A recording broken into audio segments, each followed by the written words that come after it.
Mang zoom khan lai tang thu mang su minin buk noya aten lai u a anei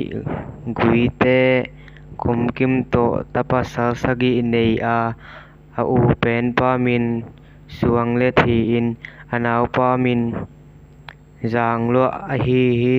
ni khat ni in mang sum ta te zang lo gam lak awak le si lui kichi na lui ge sing kung noi khat a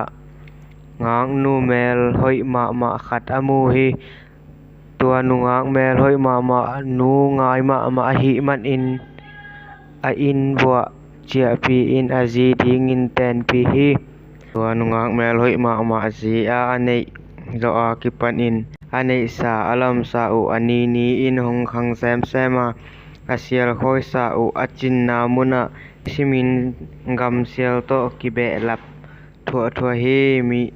le tang jong hau ma u hi chang lo zi min ben kol nu thep kichi hi asial ma sa te sial kong atun in anunung te lom muala om lai kichi hi